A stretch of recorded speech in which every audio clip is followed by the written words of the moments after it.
Good evening and welcome to Our Shepherd Lutheran Church. Tonight we have a spectacular opportunity for a conversation that isn't always had in the most friendly of ways, but we're shooting for this evening. We have a combined panel here today of of echoes. We have a combined panel of Christians and atheists. We've come together, we've got, 8 questions that we've put together to discuss this evening, and we're inviting everybody here and everybody in Facebook to kind of take part in the discussion with us.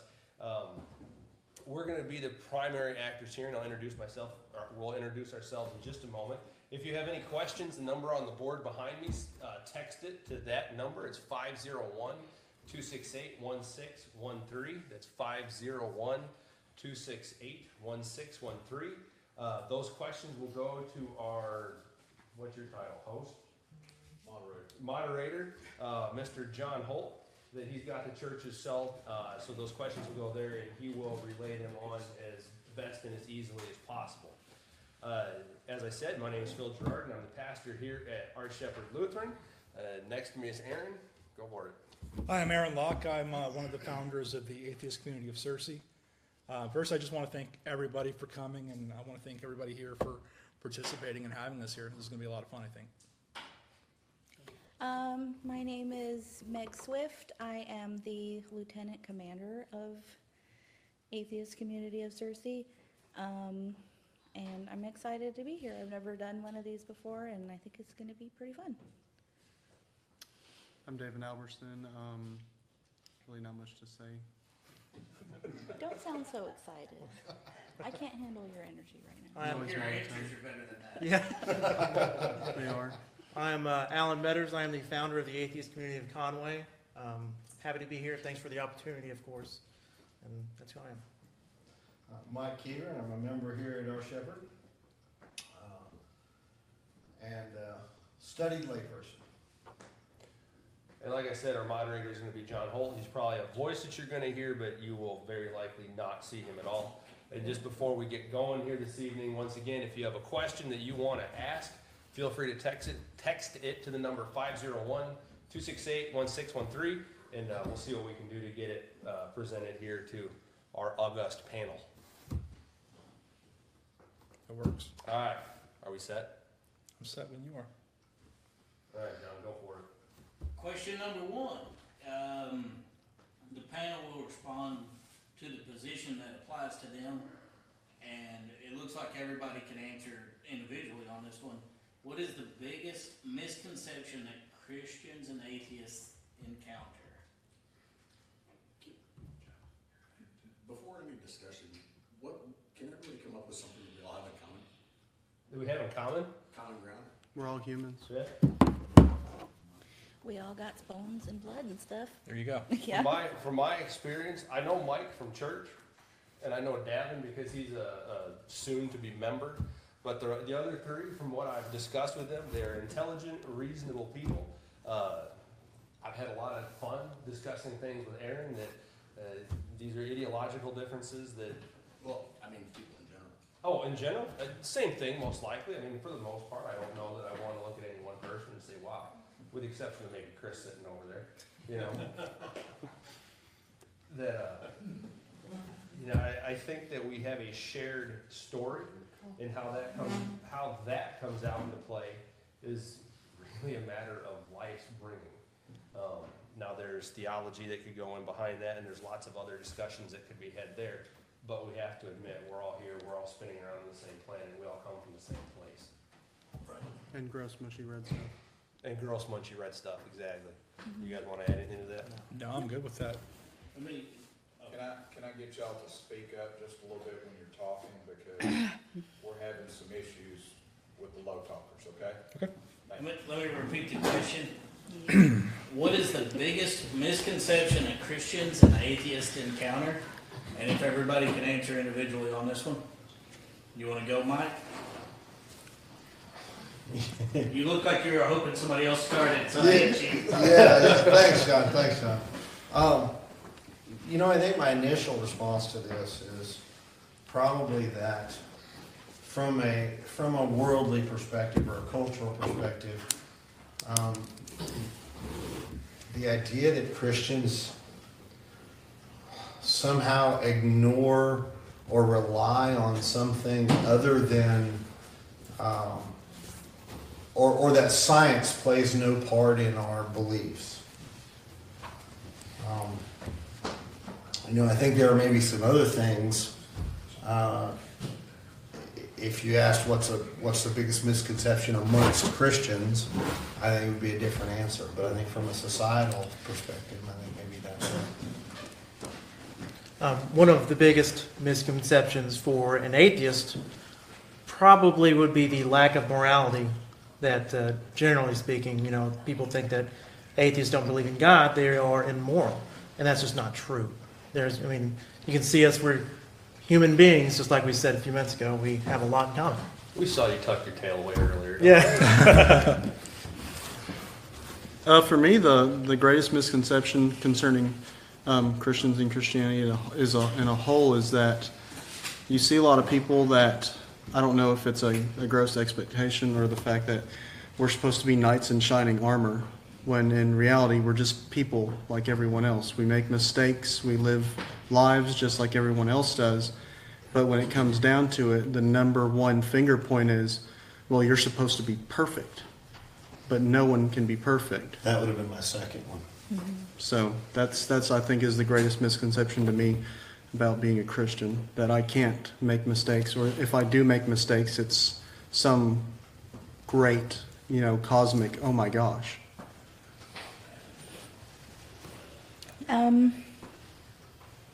I think that, what Alan said, I was gonna say that, but no, I can't say that, I have to say something else. Thanks a lot, Alan. I think that, people think that we think things are just random. Everything's random, it's all chaos, nothing means anything, what would that be? Like, some kind of crazy nihilism or whatever that's just not the same? Rick and Morty. Rick and Morty. Yeah. People think we're Rick and Morty, and it's just not true. Yeah, I had a list of 3, and that was 2 of them. So my third one, I would say the biggest misconception I come in contact with is we as atheists are kind of assumed to always agree with every other atheist. If Richard Dawkins says something, that, as far as some people are concerned, should be our gospel. It's not. He said a lot of things I disagree with. Well, it's about the same as saying all Christians. It's very similar, yeah. The short story is we're just not all the same person, for lack of a better word. Every atheist has different beliefs. The only thing that kind of ties us together, really, is we all do not believe in a God. The thing that strikes me about some of the things that have been said so far is the one question that led off from the audience was, what's the one thing you can say about each other? And it is striking, being the last person in line now to have to say something, is how much of these things actually overflow one into the other. Sure. Yeah, That, realistically, the answer to this question is universal. To be an atheist, well, you're an immoral hate monger. To be a Christian, well, you're a self-centered moralistic hate monger, that if it's your way, there's no other way. Right. So, I think in the end, there's just a gross misunderstanding of what any of the above are, and that's what creates the problem and really kind of fuels into this question is, what's the problem that you dealt with? And it's that universal experience. It's my way or it's no way. That idea that we're all drones. Mm-hmm. No original thought. We're all just moving in one path. Yeah. So what would you answer to the question? That is the thing that bothers me the most, is when it's presumed that, oh, well, you're a pastor, that means you're a sanctified, self-centered, pietistic, butthole who wants to sit there and say that person's going to hell. No, there's no joy in this. There's no pride in that. That it's a case of, I subscribe to my belief. But that doesn't mean that you got to be a hateful, cruel person. So I think the actual large-scale answer to the question is that we are not our stereotypes. Exactly. Yeah, I think. We all are individuals. The greatest misconception is that we only have one trick, and that's what we stick to. That's the only thing. We have a rail that we sit on, and our train is going in one direction only. Mhm. Yeah, no, I think, like you said, I think that is common for all of us. I'd say that's a fair assessment. What's up next? Second question. I'm getting closer to the mic here. Should all beliefs be respected, and to what end? Everybody can probably Reverse do a order this short time? one and then have some. Or do you wanna take it? conversation. I'm gonna be honest, this is a difficult question to answer. This is the most loaded question. It is the most loaded question of all of the 8 that are there. And the reason why I say it's a difficult question to answer is there's so much, not stepping away from like the Jesus thing, there's so much that's loaded into it that's just social. You know, how much of what is actually in fact done is accepted by society. I was talking with a person this past week. You know, in the Old Testament, there was Baal worship, and part of Baal worship included, well, if you wanted your house really blessed, you buried a child alive in the foundation of your house, and that was a blessed house, as you listened to your child scream. So, for us to sit there and look at Baal worship, we would, I think everybody at this table agree, that is horrible. I think so. So it becomes a case of, do you respect that religion? No, it's killing infants. I don't respect it. I have a fundamental issue with that. Now, having said that, the children of Israel had fundamental problems with the Baal worshipers because they thought what they were doing was absolutely okay, but the children of Israel were going, no. That you end up with this really hard juxtaposed situation where there are some things inside of some religions that can you respect? Yes. Are there some things inside of some philosophies that you can respect? Yes. And these are socially agreed things. Now, on the other side, are there things that you find questionable? Absolutely. Now, inside of that questionability of it, do you sit there and go, well, I can't respect the framework, therefore I'm going to treat the people horribly? No. You have a problem there. So you suddenly start to move away by gradation to be able to answer the question clearly, definedly, yes or no. And that's what can you respect every religion? In theory, sure. Should you, though, becomes the next reasonable question. You know, if Baal worship ever starts popping up, no, I'm not going to respect Baal worship because I like my kids and I don't believe in putting them in the foundation of my house. Now, I'm going to completely admit right here, that is an extreme example. But in its extremeness, it highlights the radicalness of how far the question should go. So I'm going to put it on the table as a tentative yes, after talking for 10 minutes. So. We're gonna need shorter answers. I'm not sure that I can do shorter on that. Well, just agree with me and then it's all good. I agree with some of what you said. But I think it's important to separate belief from people. People are not the same as their belief. Well, that's why. Which is kind of what you were getting at. I don't necessarily think that beliefs have to be respected.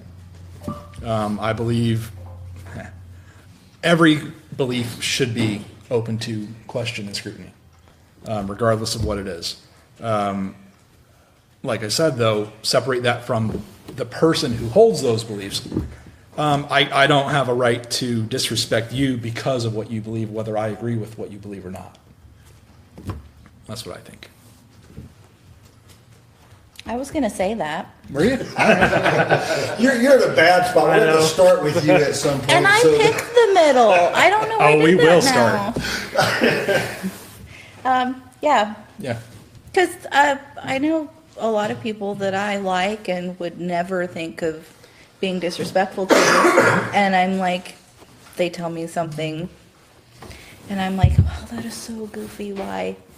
Or why would you believe that? That's dangerous. Like the people with the flu shots and Right. all that, and I'm like, oh wow, no, why do you think that? But like, Yeah. we're cool and everything, but yeah, I think separating the belief from the person is probably good, because people are more important to me anyway. Sure. The person and the relationship with the person. Well, it's like taking the extremist viewpoint, like Phil was talking about. To put in like a Christian perspective, you have in Christianity what they call snake worshipers, or basically they use snakes in part of their worship, and they get bitten to be closer to godliness to a certain extent.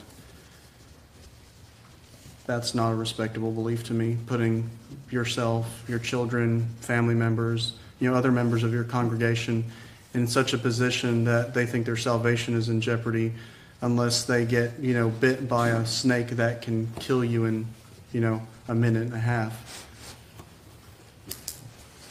You can respect a person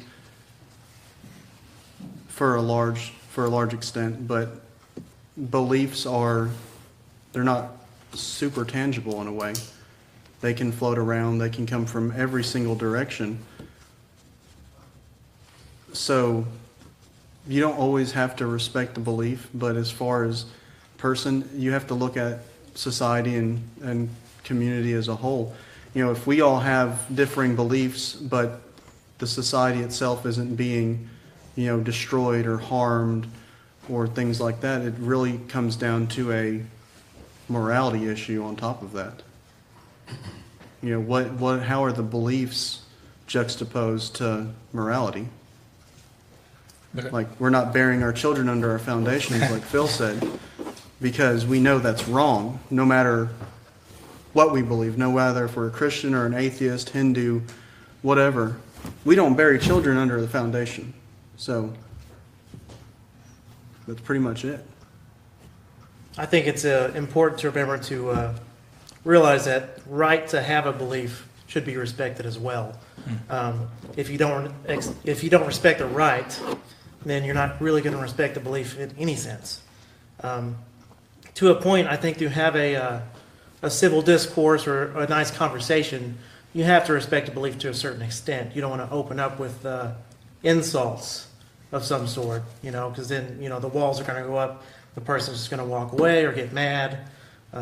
That's what I think about it. Block me on Facebook. Yeah, instant blocking. Yeah, so this is most certainly a loaded question, and the preface, I think we've all touched on, right? The preface is that we respect people. But let's face it, some beliefs are dangerous. Sure. Right? And knowing that, we can't respect. We have to question and say, is this a valid, respectable belief? Because some are dangerous. That even tags on to something that I had written down here as I was listening is, I'm drawing a blank on your name. Alan, thank you. I was sitting next to Arron, and it's the only name I can come up with. But you made the comment about the right to have a belief, that there's a point too where we have to accept, just from a social construct, what is no longer acceptable, what's not okay. I remember hearing a discussion between military chaplains one time that the question was asked, what if you have a satanic chaplain? They have to do X, Y, Z right, and it has to be done in secret on a military base with these conditions. Well, in the military, can you actually do that, because you're now in fact putting at risk potentially something. So that right to belief, we have to, at what point does respect and right have to kind of depart from one another? And I think that comes back to that social question. Is there, what do you think is that point? Where it's just a case of, it just doesn't work. I think the other interesting aspect to all this too is that this isn't a practical question, a practical answer, right? That would never come out apart from talking religious, right? We wouldn't talk about whether or not something is, or everything is respectable, or should be respected, in any other aspect of life, right? When you're driving, down the road, you respect every other car on the road, right? But if somebody is disrespecting, every other car on the road, motorcycle, for instance, is flying down through, right? We wouldn't say that his position is respectable, right? Because his position is dangerous. But when we carry that into the spiritual life, suddenly, the world says everything has to be respected. I'm going to disagree with you just a little bit. I think that it can come up in other arenas besides just religion, though, and be dangerous, like vaccines, for example. I've had conversations with people, and they're like, well, that's just what I think, and you should respect what I believe. And, well, no, I don't. What you're doing, as far as I can tell, is putting people at risk. I don't have to respect that. I respect you as a person, maybe I don't even know you, I don't know, but I don't respect that belief that you're making a decision to put your child and potentially others at risk based on something there's no evidence for. That's just how I see it, though. So instead of burying a child in our foundation, we should use a goat. Sure. Why not use that? Wow, you totally, I had a question there to ask you. You lost it. I did. We were getting a little too heavy, so Yeah. I had to break it up a bit.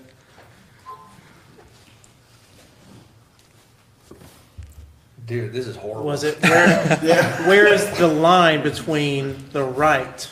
Listen, I remember my question, where's the line of where That's the line is? where the- What becomes a responsibility then when you're dealing with, we'll take it to the vaccines. I think that's a phenomenal example of just a cultural thing that is highly polarized. That at what point does it just become a case of you're a nut and you just walk away? Society as a whole. That's a very good question. And is that, I guess the big question then becomes one of, are you being disrespectful and making a judgment call? Because there's some crazy stuff out there that, I heard somebody over here say use science, that science has in fact actually proven their claim wrong. Yeah. That it's just a case of, is it being disrespectful, looking them, okay, and walking away, or is it just patronizing, in which case I'd rather be disrespected than patronized on some levels. How do we flex all this to fit? Well, it's opinions versus facts. An opinion does not have to be respected because it's an opinion, but a fact, Yeah, I think that's a good way it's to put it. stone. Well, not necessarily. Let's say, Well, if it's in Because things in that we whole. have thought were fact are not indeed fact. Well, if because a branch we're is wood, constantly- you know it's going to be wood. It's a fact that the branch that came off a tree is made of wood in that context. Right. first level basic line stuff. We've got a question from Facebook, I believe, And present, personally. yeah. On this topic, Yes, absolutely. Excellent. Define respect. Well, I think that's what we're dancing around. Everybody said, but everybody seems to agree, we want to respect the person. Did you have something you want to say, Meg? No, I just said heck because I don't have an Oh. answer. Well, I have a feeling that one of the problems we're gonna run into with the idea of actually defining respect without going to like Merriam-Webster is that it's gonna be like the Chief Justice who was asked, what's pornography? Well, I can't exactly define it, but I know it when I see it. That it's gonna, we're gonna end up with that kind of just nebulous, I can tell when you're disrespecting me. But I don't know what it is, I can tell. Well, there you go. Respect is not being disrespectful. There you go. That's the one. That's true because I've said something like trying to be as respectful as possible, and the person still told me they felt disrespected. Yeah, well, too, but we Like a can't get person into by the, person we can't get into too much into the subjectivity of it either. All right? I mean, because then it becomes entirely individualistic, and then I can be offended at whatever I want to be offended at. Sure. You can. I'm gonna. You absolutely could. I want to Whatever you bend wanna this do a little with bit that. back to the first question. Alan and Arron are both founders of atheist societies inside, and Meg is, okay, you said you, that's right, you gave yourself, there was a title there. So the three of you are involved in the founding of atheist societies inside of communities that are heavily Christian, heavily conceived Christian, we'll call it. Okay. What are the things that you guys run into that are disrespectful that you would actually kind of put into this category as examples? I, I think missing opportunity for good dialogue, you know, conversations. Instead of just drive by, pray for you, maybe a stop and have a good conversation about it. You know, what you believe, or if you want to help out, you know, help the homeless is what we do most of the time. Come by and help us out and have a good conversation. You know, something like that. Can I interject something in here? Actually, it goes on Arron. I'm on Facebook quite a bit, and I remember he posted a while back, probably 6 months ago, wanting to help disabled veterans.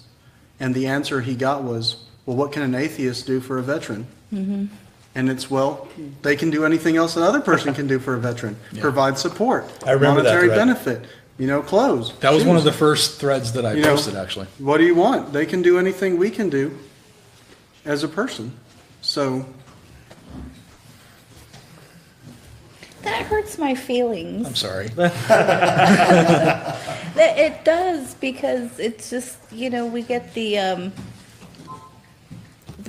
compliment sandwiches. We get so many compliments. Like, I really think what you're, Source one. Oh, okay. a compliment sandwich is good, bad, good. Oh, okay, yeah, all right. And the last good is to make you forget the real bad that was in the middle. So we get, oh, we think it's a wonderful thing that you're doing. You're still going to hell, but it's really nice that you do that. So, To kind of piggyback on that, yeah, I think that's one of the biggest things. I don't know if I consider disrespectful, because I don't feel disrespected hardly ever. But one of the things I guess irritates me, and I guess you could see it as disrespectful, is people, specifically on the Facebook threads, kind of like what he mentioned, seem to be more interested in, you know, poking the bear than actually coming out to try to help us do a thing to help other people. because out of all the people who have left us a nasty comment and said that their group or them or their family could do one better, none have shown up to help Zero us. of them. Zero, exactly zero, and I've been waiting. Well, there's guilt by association, right? Yeah, that's how I think it is. Yeah, I mean, I think we've seen some of that even in the threads that have been posted about this tonight. Right, is this guilt by association? Right. I think I saw a comment similar to that. I don't remember who it was that shared it. It was on one of the shares from you guys.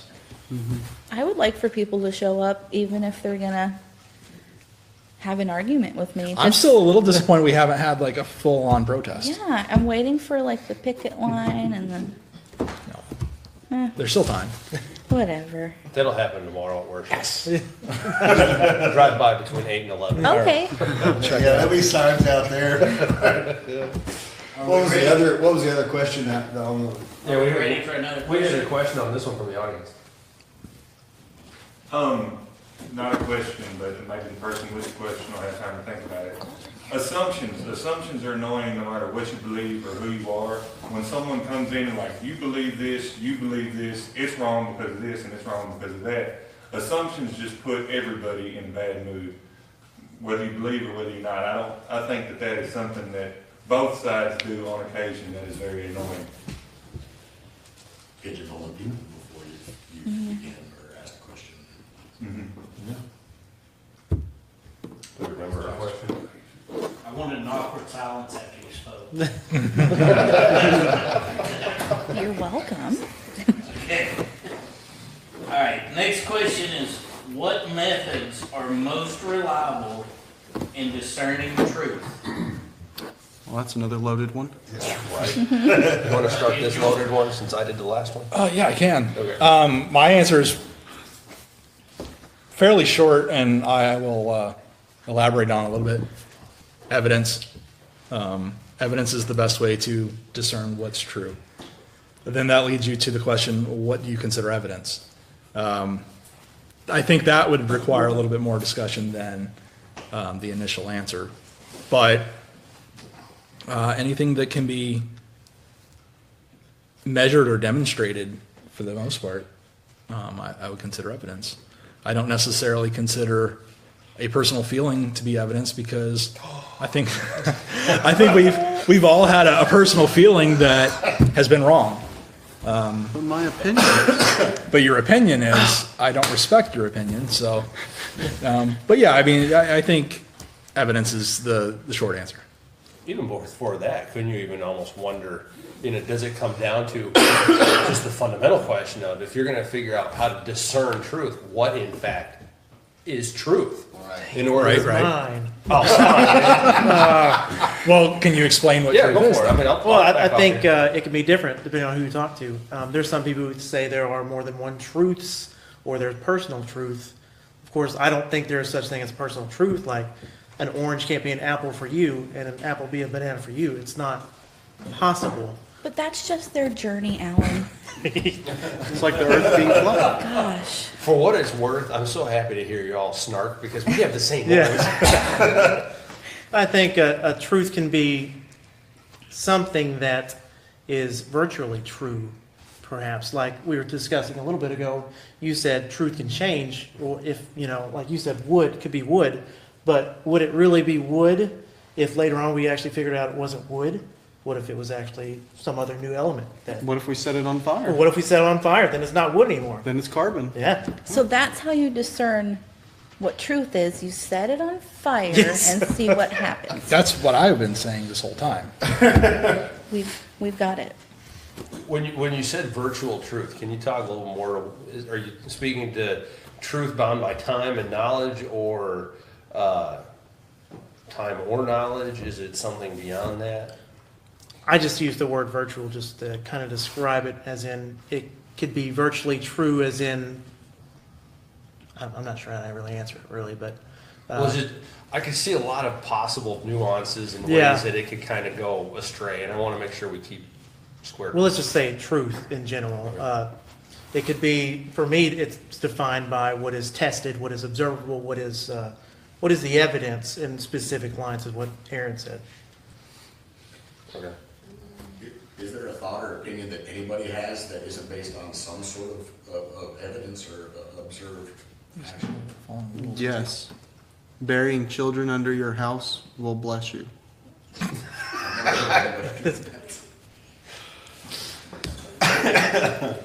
I wish we had another hour to get into what people will accept as evidence, because sometimes that's different. Yeah, and that's why I said what I did, what I would consider evidence. And to kind of go off of what Alan said about truth, I think a fairly good answer for what is truth is something that comports with reality and can be tested or demonstrated. Maybe undeniable by all? No. No? No, because there are plenty of people I know that will absolutely deny things that are Well, I mean, in the pretty well context- established to be true. I mean, in the context of an apple is an apple. Like, all 6 of us here can agree that an apple Yeah, is an apple, maybe that's a something truth. to that, yeah. Well, so that was kind of the thing I was wondering, is there, I'm gonna call it a tethered truth, that it's something that is virtually unchangeable, that it is something that if you go from point A to point B in time, space, geography, it will always be something that is right and or wrong. I think you're on to something right there, even from a philosophical perspective. Yeah. Right? Truth, I think to be truth has to be unchangeable. Right? If it changes as truth, can it still be truth? Mhm. And I'm not sure that's the case. So it has to be unchangeable. Otherwise, it becomes entirely subjective, doesn't it? Well, when you say unchangeable, I mean, like going back to his example, a branch that you burn is no longer wood, it's now ash. It has changed. Well, I mean, I'm not sure if I understand what you mean by unchangeable then. I don't think we're thinking unchangeable as far as like immutability would go, that it is completely, there is no change. Because even while, yes, the branch that burns turns into coal, you could make the argument still that it is still in one way, shape, or form still the branch, because those things which made it a branch, while some have been burnt away, do still remain. Even if it's just something as simplistic as it's still shaped like it. Sure, okay.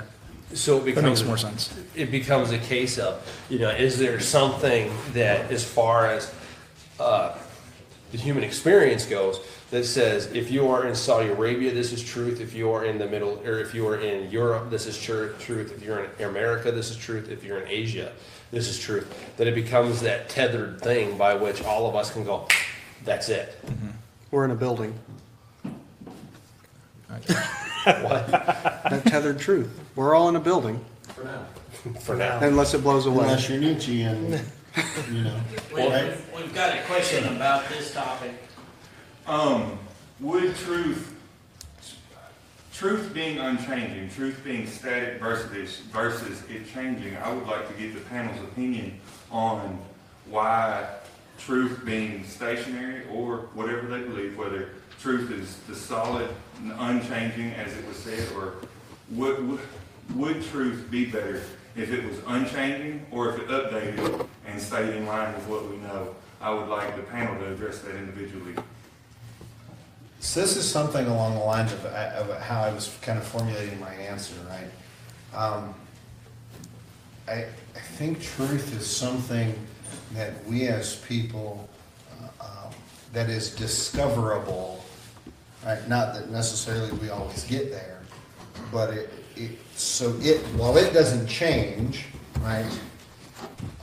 Our perspective changes, right? Concerning that truth. Right? But truth itself doesn't change. Right? If I go stand in the highway long enough, right, I'm going to get hit by a truck. Right? There is no instance where if I stand there long enough, I'm not going to get hit by a truck. Kind of what I'm getting at, right? I got you. You want to add anything? No, thank you. Okay. We'll go to the next one. Is there anything else anyone wants to add? I was gonna say, if you don't have a truth in some form or another, then you have chaos in itself. If nothing is there, then what is there to hold on to? Is it conceivable there's a delineation inside of truth? What do you mean? Let me explain. There's like a foundational truth. There's the reality that if you go step out into the street and you stand there for long enough, somebody's going to hit you. There's the reality of it. But then there's also all of these other realities that become attached to it, which would be kind of the more fluid truth that overruns the bedrock. It's like looking into a river. The path of a river is going to follow wherever the stone is because it's going to erode much slower than everything else. But the river is still flowing over the top of the stone. So are there truths that are in fact actually fluid? The branch on fire being an example of that. We understand that this is a branch. We understand even in the burnt condition, it still remains a branch. But the truth of the matter is something underlying all of that, which actually provides your focus, your understanding, your way by which you're interacting with the world around you. That is that foundational thing that you actually build everything that you understand from.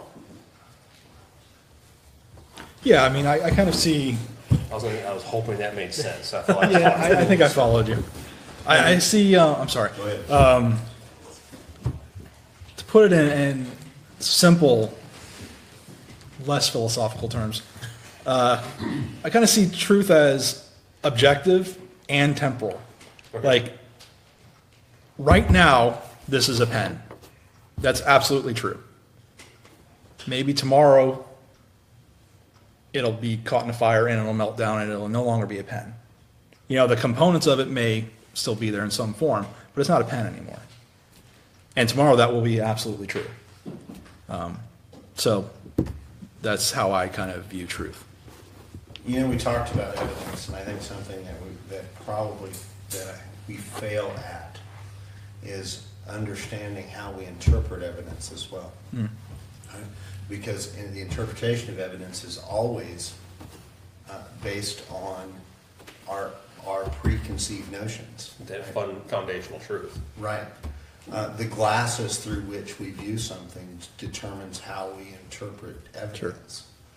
So even to say, well, it's based on evidence,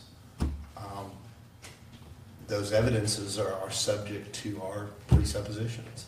Yeah, I think they definitely can be. And I think it's important to be aware of your own biases when you're evaluating evidence. Exactly. Because Everybody has them, whether you think you're objective or not, you have them.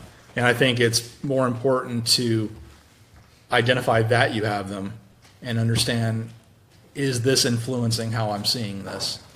And go from there, instead of deluding yourself into thinking that you're looking at it purely objectively. Are we ready for the next question? We've got, if everybody's good with it, we've got one more question from the crowd. And then we may take like a 3 or 4 minute break for everybody to step up, stretch your legs. I've been trying to watch body language so nobody gets tired. Okay. Do you see how separation of church and state is best for everyone? Who's that directed at? Anybody? Yes, so Yeah, I do. the end. yeah, I'm just not sure we would define it all the same way. I don't, All right. As a religion, Oh, Open boy. a can. public discourse, Well, Blake's asking a question. what's that? do the foundations of religion without the divine stand alone in public discourse? I don't think I caught all of that. There's a foundation of religion. Remove Jesus from what you guys believe or how you live your lives, just don't say that word in public discourse. Is that a tenable situation for a Christian? Repeat that up there. Is removing essentially Christianity a tenable situation inside of your belief? Man, these are questions that don't immediately correlate. Is it okay to live it privately and say Jesus and Christian Yeah. in public? No. That is a theological question, not a philosophical question. If you I didn't categorize it. Well, no, but I mean, it's one of those cases of, as a pastor, that is a question that has an immediate and visceral response, but there's also the more subtle response that goes along with it. You guys mind if I talk for a couple minutes? for it. Okay. Coming to the church and state thing in the first place, we have walk with time through me. The notion of church and state and its division and its being there or not being there is really something that actually occurs as far back as Rome. Because inside of, people make the big deal about how Constantine is the one that went through and actually protected the church, which isn't true. What Constantine actually did in the, 200s or 300s, was he went through and he actually gave the Christian church of its day the ability to coexist beside what were understood and still All the other probably, religions. yeah, I would say all the other beliefs of the world. You don't really see the ascension of Christianity to kind of that state religion until you actually deal with Theodosius II several hundred years later. Now, the reason why I'm actually going this far back to answer the initial question is a statement towards, we have this understanding of the separation of church and state. That's the result of Constantine's work back in the fall of Rome. So what we consider this division, and we, go and pat Thomas Jefferson on the back, is really an ongoing thing that's been going on for thousands and thousands of years. Unfortunately, throughout time and history, nobody can deny that they've become woven together in most grotesque and unpleasant ways, especially inside of Western history. So the idea of actually separating church and state, I think, is the right way to do things. The difficulty becomes one of how do you maintain equality, and that's where the next kind of dealing with that question goes to. To bring it to the question that came out of the audience, which becomes also one of the legs that this question stands on, you have to deal with the understanding of, okay, well, I have a belief system, so therefore, how does that equally show itself inside of the culture? So that if you're going to stand, say, in Congress, how can you function with the same equality, the same equanimity as everybody else that's inside of the room, irregardless of their structures of faith? And you have to start asking the question, so what's tolerated, what's not tolerated, what's reasonable, what's unreasonable, what are we understanding here, there, and everywhere? And you come out with this spot where you have to accept the fact that there is, in fact, nothing separated and nothing equal. Because of the fact that, in the last presidential cycle, the FBI or the IRS focused in on charitable institutions that were primarily Christian. Were they being willfully spiteful? I would like to say no. It was happenstance, but you can't prove it one way or the other. It looks really bad. Now, to turn around, you also have to sit there and say, so does the church have the right to stand on the street corner and proclaim what it believes to the fullest extent? I realize I'm not quite down to the person yet. I'll get there. Does the church have the right to stand on the street corner proclaiming what it believes? Yes and no. In the same way that atheist societies have the right and not the right to stand on the street corner to proclaim what they believe. I'm going to pick on the Christian church. One of the most annoying things that I see is when you see the guy standing on the corner on like Main and Pleasure or Race or BB caps wearing a placard saying the world is ending, screaming at the top of his voice, throwing papers out and billboards and trying I haven't seen him. Oh, I have. Trying to make a scene. Now, this dude's Christian. Should he be expressing his Christianity in that place and time the way he was? No. Oh, no. I was agreeing. He is a threat to everything around him. There could be a car that would happen to see him be drawn by his attention, the person's not paying attention, and they just drift and he gets run over. It could be something, and that's extreme, obviously. But, it could also be the case of the person is not paying attention to the road in front of them. They're seeing the goofy guy on the corner, and they don't realize that the light just turned red, so they run the red light, causing a near accident. Or they do, in fact, cause an accident. This all comes back to, did that guy properly exercise his right to shout Jesus in the marketplace? No, he did not. He makes all of us look bad. Now, does that mean if he wanted to stand in Berry Hill Park and start talking about Jesus, does he have that right? Yes. Does he have the right to be obnoxious? And, we were talking about, respect earlier. Does he have the right to be respectful? Yes. Does he have the right to go through and act really obnoxiously and talk horribly to people? No, he doesn't have that, because we still are a nation of laws, and you got to follow the rules. You got the award for longest answer, Pastor. Right? Oh, I said it's going to take a minute. Now, when you come into like the state side of things, can you immediately say, no, I'm going to take Jesus out of my argument? Well, sure, I can, but I'm just going to replace it with a moralistic argument, going back to that truth foundation that we were just talking about, that I'm going to remove Jesus, but I'm going to still talk just like him. And my truth is going to be understood by that particular thing. And if you ask me, why do you understand? What are you saying what you're saying? Why do you understand this to be right, wrong, or indifferent? You're still going to sit there and give the Christian answer saying, Jesus. So if you're honest, you're just going to, hey, this is what I believe. If you're a hypocrite, you might sit there and try to hide what you believe in order to make yourself look a little more acceptable. Hey, Pastor, Yes.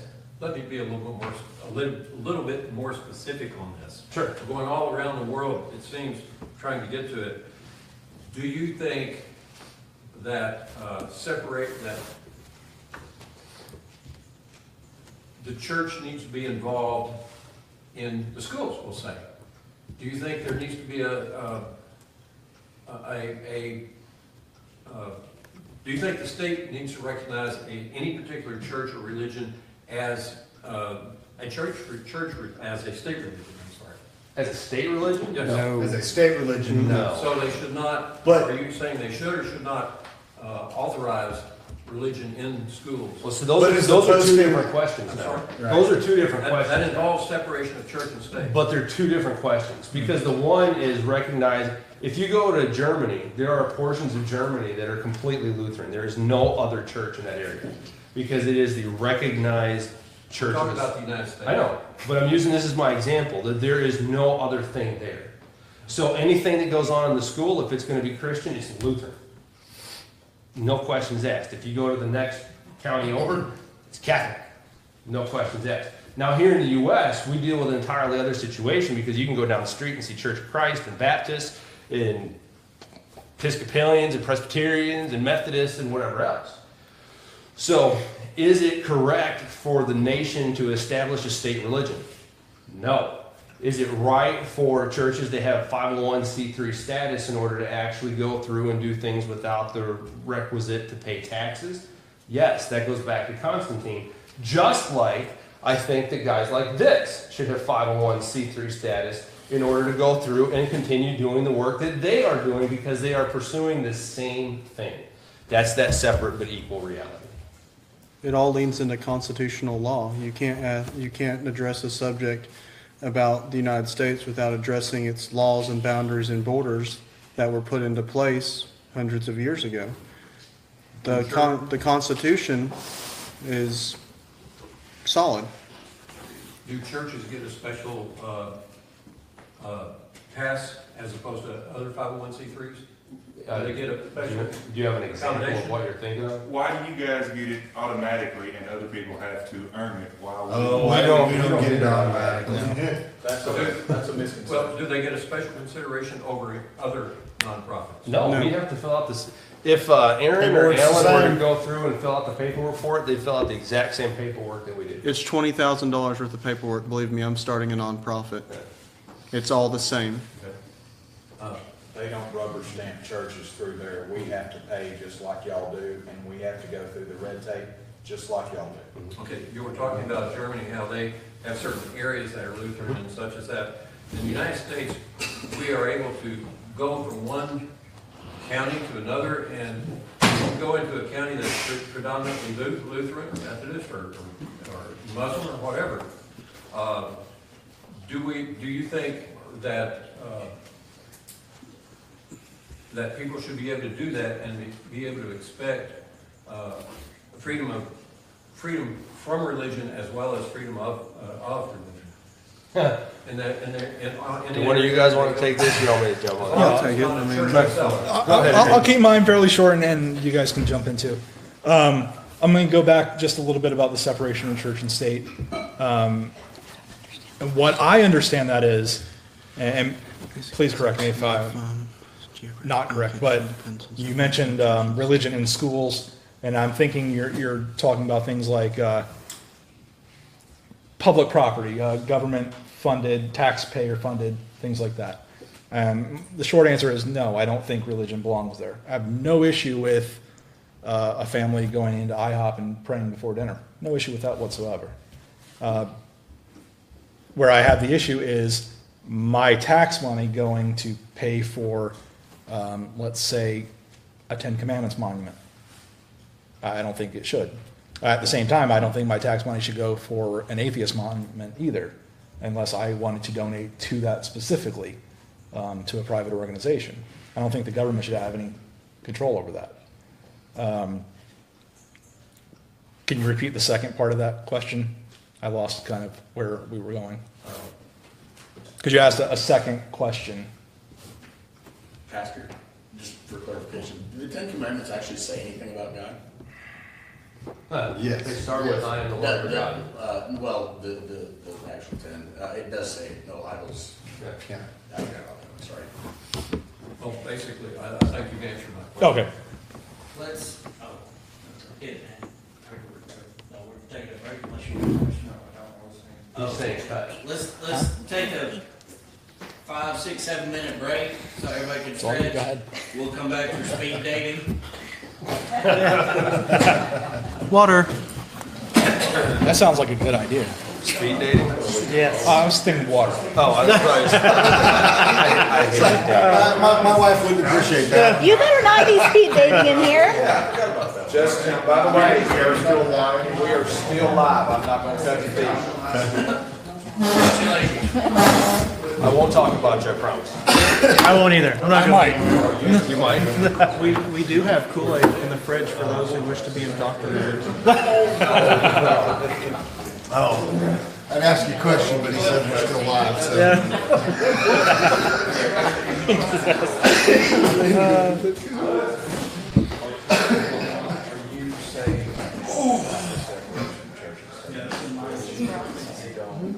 Oh, it's fine. It's a lot better than what could have been.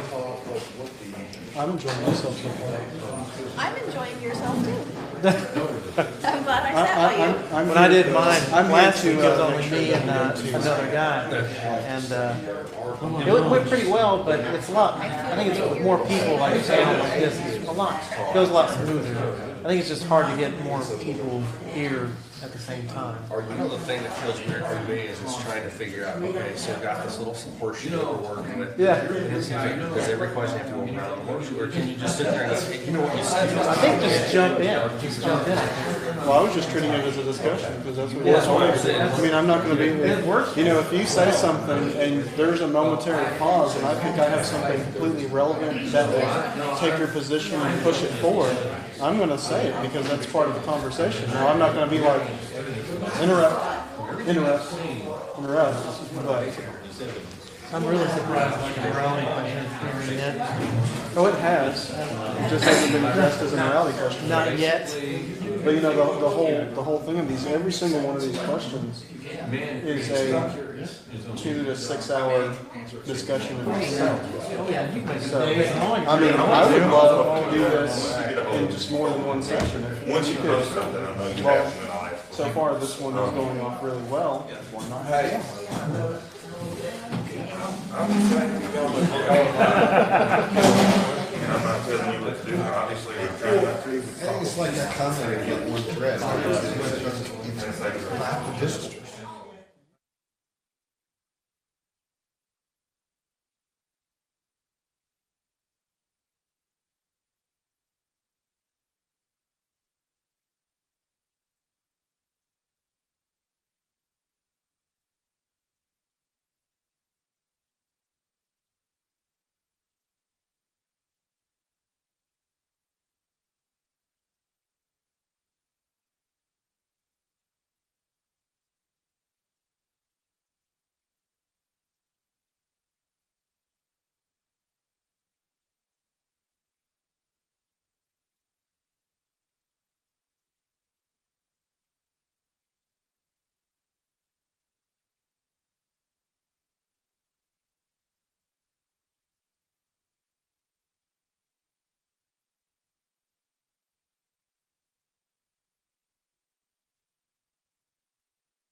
Guys, excuse me, but there's gonna be an announcement. Sorry to interrupt, but he was taking too long. So put the burden back on. Not Aaron, red shirt guy. Old Richard Day. All right, John, what's your announcement? Alright, we're gonna kinda enter into the speed round. Oh, no. We've got a list of questions. We're gonna do our best to stick close to them. Okay. If everybody's ready. Hurry up, Alan. Gosh. Gosh, Alan. That's why we say you're immoral, because you show up late. I'm leaving. Well, that's settled. Okay. We're gonna start with one that might go for a while. At Mr. Williams' request, what defines morality? I knew that was coming. A pre-understanding within society. Handle. That's a pretty good answer. Yeah. If one country, everybody understands that burying your children in the foundation of a house is okay, then in that country, that morality is subjective to what they understand as morality. So we would understand morality as the actual teaching, and then ethics would be the outflow from that. Yes. The actual behavior. So I want to interject something. So morality is static or dynamic? It can be both. I would say dynamic. It's always dynamic. It's always changing. Yeah. I think, If you're standing on the top of a mountain, you As a Christian, it is I think that. static. Take it back to the table, y'all. I think that something you run into when you're dealing with a question like what is morality, is it static or dynamic, is a phenomenal question. But you kind of end up back dealing with the truth question. Right. Because what is it that guides, defines, specifies your morality? Is it a structured religious system? In the case of Christians, the Bible or whatever the dogma is attached to it. Is it some belief based in science? Is it some belief based in, well, my horoscope in the newspaper said? That it becomes a case of what is the grounding thing, and then in doing that, it becomes a question of, in having that grounded thing, where does truth then come out of it? How do you ethically apply it in a reasonable way? How does you end up in the same point, trying to figure out what remains, what moves, what can move, what can't move, and how far can it move? See, I think your answer gets to the heart of civil morality, right? Not spiritual Well, morality. no, not spiritual morality. Right. And I think if we don't delineate the two, then there's too much room for confusion. It's another loaded question. Yeah. What is the delineation between those two? So, okay, for me as a Christian, morality is objective. And I think that same morality is objective for you as well, right? Okay. But you can be civilly moral. Right? Does that make you right with God? I feel like that's a trick question. No, right? I know, but on a spiritually moral basis, I'm no more right before God than you are. Okay. Right? I still need Christ. So when we say what's morality, what are we really asking? You can go out and feed the homeless, right? We can go out and feed the homeless. Those are civilly moral things. Right? That's the right thing to do, right? But that doesn't change my standing or your standing before God. Okay. When I think about morality, kind of going back to the beginning of what you said, how do we determine, piggybacked off of what he said, it was a thing. How do we determine what action is moral? And I kind of use a couple of things as a guideline, and I say guideline because I don't think any of it could be 100% foolproof, but these are a pretty good guideline from the best I can understand. One is, if the action meets both criteria, first criteria being, does it promote well-being? And the second, does it promote human flourishing? What I mean by that is it going to have a positive influence on the livelihood of people? Even one person, or whatever the case may be. If it meets both of those, then I think it's fairly safe to say that it's a moral action. Another thing would be, and I forget who I got this from, called the veil of ignorance. I don't know if anybody has heard of that, but it's kind of like a little thought exercise. You put yourself in a position and you don't know if you're going to be on the acting end or the receiving end of this situation, but not knowing which side you're going to be on, would you want that action to happen? For example, I'll give it an example, rape. You don't know if you're going to be the one being raped or the one raping. Would you want that to happen if you're on the receiving end? Probably not. I'm gonna say no for everybody. I think it's a safe assumption. Then it's safe to say that's probably not a moral action if you don't want it to happen to you. So that's a more complicated way of saying, do I want this to happen to me? I was gonna say they have one of those. Yes. Yeah. A lot of religions and ideologies have something similar. I mean, purely scientifically, it's a psychologically mental construct that the mind recognizes almost right after birth. You know, even children who have not been taught by any sort of parents, and that could lead it from the spiritual side, you know, God's imprint on our heart, but they know when another child is crying to comfort that other child. They know not to shove another child down. They know, you know, there is an idea or a concept that certain actions are okay and certain actions are not.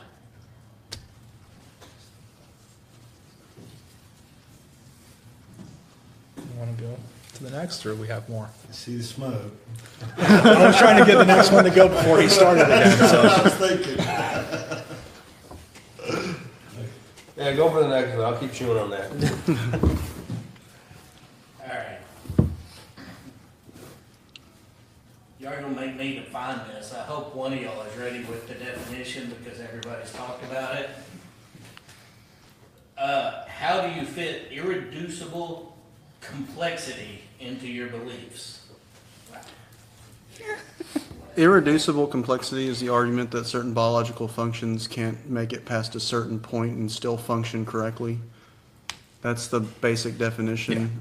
Supposed into two different avenues. You have the religious side of it, and then you just have the purely mechanically engineering side of it. So I think we're addressing the actual evolution versus creationism, or are we addressing it as a larger scale question? I think it kind of comes down to however we so choose to answer it.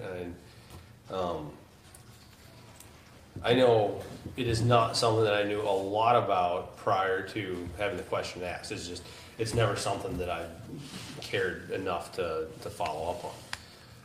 I noticed that this is, as I was doing some reading for this, it's a very supported perspective as far as, you know, that creation evolution discussion goes, by groups like Institute for Creation Research and some other ones like that. The thing that I have a problem with is that this is probably kind of a crummy analogy, but I feel like irreducible complexity is bringing a stone to a gunfight. That it's a notion that goes back to the first century, and under first century understanding, it by all means is a worthwhile and useful construct. But as we move forward in time, we've come to understand things. And I read Michael Behe at the University of Utah, actually is the one who kind of brought this into modern usage. in his background in biochemistry, there was a paper that was written that was arguing against him. And one of the things it talked about was that by removing certain aspects out of a cell, it moved from this particular type of cell. With the removal of whatever aspect, it turned into this other kind of cell. That it essentially turned from, say, a skin cell into a virus. That it turned from one thing into another. That it's one of those things that I think has a use, but we need to be wary and careful of how far we push its use, whether it's in engineering or otherwise. I'm gonna pick on you. Okay, go ahead. I'm ready. I could cut Aaron's hand off, and with the reduction of that body part, he still is Aaron, and he's still functional. You know, if you remove his heart, we have artificial hearts. So, I mean, there is a point at which we've got to be careful how we address something like this. So, I mean, however we want to approach it is fine.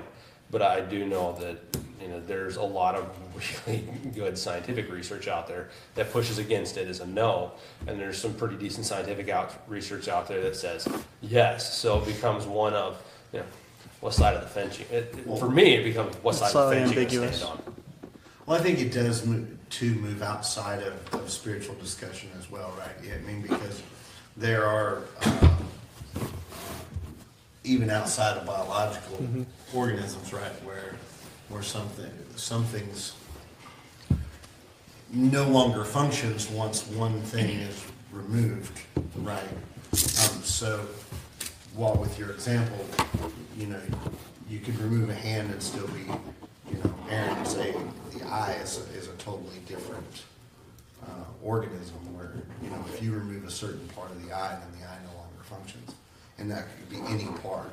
And that's where you get the simple or the irreducible complexity, right? The eye is very, very complex. But again, when you remove even one of part of the eye, then it no longer functions. It's like the gear in this watch right here.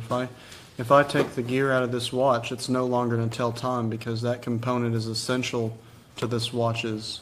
Right, but you can take the face off of it. And oh yeah, I can pull this But piece of glass it's off. still a watch, and you can still use it for other things, even if you take the gears out. Let's say you can still use it, you know, the band, or if you want to use the eye example, it may not have a use as an eye anymore, you know, but it may have use to someone else. Maybe a portion of your eye can be donated for something else. I don't know. I'm not a doctor, but Soup. Well, Soup, yes. Yeah, that's exactly what I was thinking. Yeah. Soup, right? Everyone's seen Indiana Jones. And that's why I was saying, for me personally, it really comes down to a matter of what side of the fence are you going to stand on. Because there's that very utilitarian value to it that says, oh, well, you know, no matter what, it can always reduce further. Even if you want to make the argument towards complete destruction, it can always reduce further. As you know, and then there's the other side of it that, yeah, you know, some things do stop working, but at the same time, doesn't mean that it has to stop working. Or does it begin to carry on as something else, like that cell? Yeah. You know, once it's no longer a skin cell, it turned into a virus. It's no longer a skin cell, but it is now, in fact, a virus, that it's taken on that different life. So, I mean, like I said, for me, it becomes a case of just what side of the fence you're standing on. Yeah. Well, like, I mean, I've looked into the topic a little bit, quite a bit. And the argument that I always see it used in is an eye, specifically human eye, could not have evolved to the complexity that it currently is. Because, like you've said, if you take one part of it out, it doesn't function the way it is intended. But that's also not how I understand irreducible complexity to be. It's not if you just take a piece of it away. It's could it lose complexity and still be something else, still function. And the example of an eye, it's pretty well documented. Yeah, it could. The multi-cell critters had a little patch of nerves that sensed light. They had no definition whatsoever, but they could see if there was light, light and shadow. Over time, got a little bit of a divot in it. Now they could see directional light. Still no real definition other than they can tell which direction light's coming from. So on and so forth. And we end up where we are today with eyes like this. There's a really good video, and for anyone who's interested, I'll share it for you guys if I remember tonight. It's really old. Apparently Richard Dawkins had a TV show back in the day. And he explained it very well. No, I don't think anybody saw it. I didn't even know about it. But he's like 20, 30 maybe. Wow. But he explains it very well, much better than I could. But I think at some point, though, you also do have to recognize, when you apply it to like evolutionary theory, there are instances where you have to ask the question, okay, so how did it happen? And once again, this comes down to, I mean, I'm still prefacing this with, it depends on what side of the fence you're standing on. Right. Because, you know, a woodpecker, it has a specialized skull, a specialized eyes, a specialized beak, shut up, Specialized tongue. specialized tongue, that like everything basically from the neck up is specialized, because if it didn't have these specialized organs, Again, you change one thing, and the woodpecker then breaks its neck in Right. doing what it does. drives its beak through the back of its head. So, you know, as far as evolutionary theory becomes a case of, you have to ask the question, okay, so not saying it didn't happen, but how did it happen then? when you say it, wait, what do you mean? The development of The changes? Yeah, Or, the development of the woodpecker into what we see today, because of what we see today. That how did it move from point A to point B to point C to what we see now? I mean, I think that's a very different question from the irreducible complexity, but similar answer, small changes. Mutations. This small population of woodpeckers had a mutation in their genes. It wasn't detrimental. They had babies. Now their babies also have a chance to have that mutation, so on and so forth. If it's not detrimental and maybe even beneficial, they're going to continue to propagate those genetics, and that's how it spreads. Now, that happens again and again and again over a long period of time, and it builds up just like a stack of papers.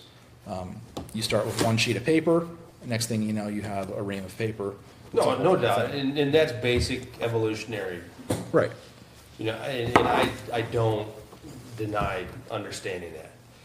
Where my question becomes, though, is there are so many functional aspects that you have to ask the question, where did it begin? It began the same way they all began. With You some, talking about abiogenesis? Is that what you're Yeah, talking about? Like, almost into, okay, yeah. more into that aspect, and how did it begin to get to where it is now? well, evolution doesn't tell us how anything began. Right. It just knows the process of once it began, this is what happened. And it may not know exactly which point at each point, because we're never going to have probably all the evidence, you know. It's just, we're not going to have any evidence for everything, you know, to be 100%. But as for abiogenesis, there's, I'd say, tons of theories. I mean, but just because, you know, I don't know for sure, or Arron doesn't know, we could have two different, you know, opinions on it and not really know for sure. And that's okay for us, I think. I think me and him could agree on that. Not knowing is still okay. We don't have to really have an answer for it. But there are some theories out there we might, you know. And I'm not meaning it necessarily No. in any kind of pejorative way, it's just one of those things that, Let me interrupt here. I hope the audience enjoyed that question as much as I did. We're down to less than 10 minutes, so let's end it with something a little more, if we can do lighthearted, we don't have lighthearted, but. Bring it on. Alright, everybody hit one, like everybody answer individually. If you would, not at the same time, obviously. oh, come on, there was no fun in that. I'm talking, Pastor. How important is religious compatibility in a relationship, be it romantic or platonic or whatever? Mr. Kever, you want to start? Very. You can expound upon that very if you like to. Yeah. So I can't tell you the number of times that I have had a Christian spouse say to me, I wish that my spouse and I had discussed this before we married. I'm fortunate enough that my wife and I did, and that has solved so many problems in our marriage, over the course of the time. And I know lots of spouses that have made it work, right? Where one is going to one church or not going to church, and the other is. And can you make it work? Sure. But boy, it gets hard. Right? So for me, I say absolutely. You've got to have some. When you're talking about something as fundamental as what you believe and don't believe on a fundamental level, I think it's very important to have the common ground. So, And we believe that's what the Bible talks about when it's talking about be ye not unequally yoked. yeah, absolutely. For me, it is, it's not as important, I don't think. It may have been when I was a Christian, it may have been very important to make sure some of the values or some of our ideas line up. Now, I don't think it's as important. I think it's important to have a standard. I don't want to, I'm married, but if I wasn't married, I would not want to marry someone that likes to put babies in the foundation of buildings. There's our green beans, Phil. Bail is coming back. But I think there's a standard you have to. Everyone's gonna be looking it up now, thanks. Yeah. That's all I had. Tomorrow there'll be a Wikipedia page. Nice. Honestly, I think they're very important. Just to put it from two extreme viewpoints, if I was a Muslim man and I was a very right-leaning Muslim man, my very Christian wife would probably not live with me very long if I beat her every day because it's my right to do it as her husband. Or she would not want me to have my daughter circumcised. So in the construct, it's all conceptual, or not conceptual, but contextual. It has to be taken in a certain context. Platonically, sure. I've got, my family is multicultural and multi-religious. I have Hare Krishna, Hindu, Islamic, atheists. I come from a really crazy background. So yeah, when we have family reunions, we don't try to murder each other and whatnot. We have a good time. So platonically, yeah. Romantically, that is only something that each individual in the relationship can figure out for themselves. For me. It's for you. It's for me. It's not important to me at all. I've had Christian boyfriends, and that's not why we broke up, I don't think. I think it's because I'm a little bit annoying, but, yeah. It's never been an issue for me. I wouldn't say that everybody just ignore it and but it hasn't been really important for me. So far, with the exception of Philip, because he hasn't answered yet, has seemed to have very definitive answers. And as much as I hate this answer, I think I would say it depends. It really depends on a lot of things. One, how strongly they believe that particular belief. And how much does that belief influence the choices and actions in the relationship?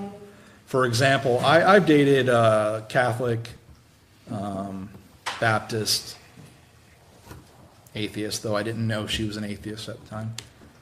That was a secret. Sorry. All different things, and I want to say a Methodist. I'm not sure though. Most of those, there was no issue that was obviously tied to a difference in religious belief. A couple there were very clear issues, but the issues stem from they wanted to constantly harp on, well, you need to come to church and you're going to hell, et cetera, and that just gets old regardless of what they believe. And I would feel, they would feel justified, I think, if I was constantly telling them that there is no God. And that's not something that I would do. And it kind of goes back to our conversation about respecting beliefs and respecting people. I respected them as a person enough to leave them alone about it, for lack of a better way to put it. But yeah, I would say it depends on how annoying it gets, I guess. How do I follow that up? Very carefully. Carefully, right? Briefly. Briefly. It's 8:01. I have no follow-up. My situation is a little bit different being a pastor. I have the responsibility for the body of Christ here at Our Shepherd. So, Scripture does say that don't be unequally yoked. I had a couple that I knew who he was not Christian and she was, and it was a big thing for her. It was heavy. It was hard. It was very hard on her. So, I think as a pastor, it's a huge thing. It's absolutely huge because these are the fundamental aspects where you begin to build all of these other things that we've talked about into, presumably, if you're a family, you're probably going to have children, that you're going to build them into your children's life. And even if you don't, you're going to be building them into your marital life, in which case, you do have to live with the other person. You do. Sure. Unless you're one of those really wealthy people that you can have your house on the East Coast and they can have their house on the West Coast and you can see each other once a year at Christmas. That would be so great. So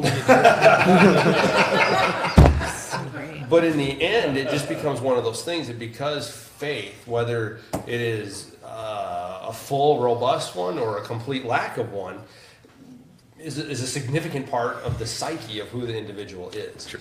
Yeah. So, for me personally, it's massive. It's probably one of the foundational, fundamental aspects of having any kind of serious religion or serious relationship because of that. Now, outside of a